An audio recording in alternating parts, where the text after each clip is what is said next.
പതിറ്റാണ്ടിന്റെ കാത്തിരിപ്പിനൊടുവിൽ Puthur zoological park എന്ന തൃശൂരിന്റെ സ്വപ്നം സാക്ഷാത്കരിക്കപ്പെടുകയാണ്.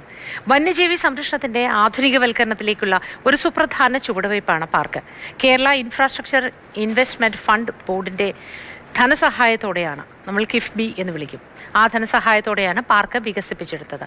നിർമ്മാണ ചെലവായ 371 കോടി രൂപയിൽ 312 കോടി രൂപയും കിഫ്ബിയാണ് വഹിച്ചിരിക്കുന്നത്.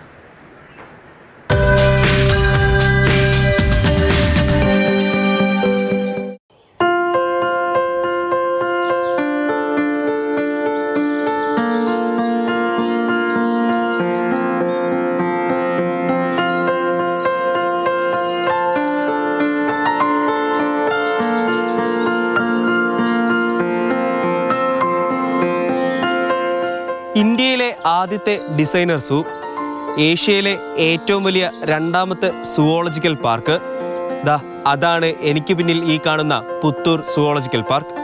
തൃശ്ശൂർ പൂരം എന്ന പോലെ തൃശ്ശൂരിൻ്റെ മുഖമായി മാറുകയാണ് പുത്തൂർ സുവോളജിക്കൽ പാർക്കും.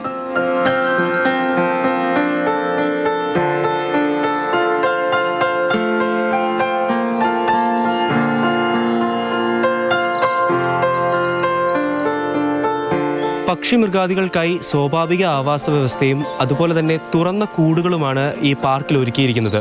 336 ഏക്കർ വിസ്തൃതിയിൽ ഏകദേശം 371 കോടി രൂപയാണ് ഈ പാർക്കിൻ്റെ നിർമ്മാണ ചെലവ് എന്ന് പറയുന്നത്. ഇപ്പോൾ മിനിസ്റ്റർ, നമുക്കറിയാം, ഒരു 3 പതിറ്റാണ്ടിൻ്റെ ഒരു സ്വപ്നമായിരുന്നു നമ്മുടെ ഈ ഒരു പുത്തൂർ സുവോളജിക്കൽ പാർക്ക് എന്ന് പറയുന്നത്. അപ്പം ഈ ഒരു നിമിഷത്തിൽ എന്താണ് പറയാനുള്ളത്? കേരളീയരുടെ ആകെ സ്വപ്നമാണ് തൃശ്ശൂരിലെ അടച്ചിടപ്പെട്ട മൃഗശാലയിൽ നിന്ന് മൃഗങ്ങളെ വിശാലമായൊരിടത്തേക്ക് കൊണ്ടുവരണം. ജോൺകോ ഡിസൈൻ ചെയ്ത ഒരു പാർക്കാണിത്. ഓസ്ട്രേലിയൻ സൂ ഡിസൈനർ.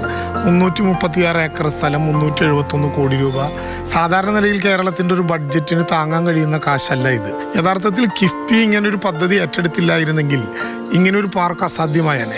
ഏറ്റവും ചുരുങ്ങിയത് ഒരു 312 കോടി രൂപ കിഫ്ബി മാത്രം ഈ പ്രവർത്തനത്തിലേക്ക് സംഭാവന ചെയ്തിട്ടുണ്ട്. ഇതിൻ്റെ ഈ നിർമ്മാണത്തിൻ്റെയും ഇതിനോടനുബന്ധിച്ച റോഡിൻ്റെയും അതുമായി ബന്ധപ്പെട്ട കാഴ്ചകളുടെയും ഒരു 85% പൈസയും പൂർണ്ണമായിട്ടും കിഫ്ബിയാണ് ഇതിനു വേണ്ടി സംഭാവന ചെയ്തിട്ടുള്ളത്. ഒക്ടോബർ 28-ന് മുഖ്യമന്ത്രി ഉദ്ഘാടനം ചെയ്ത് 29 മുതൽ തന്നെ ഏകദേശം 1000-നും 1500-നും ഇടയിലുള്ള കുട്ടികൾ എല്ലാ ദിവസവും നേരത്തെയുള്ള ഓൺലൈൻ ബുക്കിങ്ങിലൂടെ ഇവിടെ വരുന്നുണ്ട്. അവരെല്ലാം വളരെ സന്തോഷത്തിലാണ്. ഇനി ഈ വഴികളിലൊക്കെ ആളുകൾ സഞ്ചരിക്കാൻ പോകുന്നത് നടന്നു പോകാം, അല്ലെങ്കിൽ ഇലക്ട്രിക് ബസ് ഉണ്ടാകും. തൃശ്ശൂരിൽ നിന്ന് ഇങ്ങോട്ട് വരാൻ ഓപ്പൺ ബസ്, അതായത് ഡബിൾ ഡക്കർ ബസ് KSRTC പുതിയതായിട്ട് മേടിച്ചിട്ടുണ്ട്. ഇങ്ങനെ ഒരുപാട് അത്ഭുതകരമായിട്ടുള്ള കാഴ്ചകൾ നമുക്കിവിടെ കാണാൻ പറ്റും. മൊത്തം 101 ഇനങ്ങളിൽപ്പെട്ട ജീവജാലങ്ങളെയാണ് ഇവിടേക്ക് എത്തിക്കുക. ഒപ്പം മനോഹര കാഴ്ചകളുടെ വിസ്മയ ലോകം കൂടെയായി മാറും Puthur zoological park. Nithin Thomas, Mathrubhumi news, Thrissur.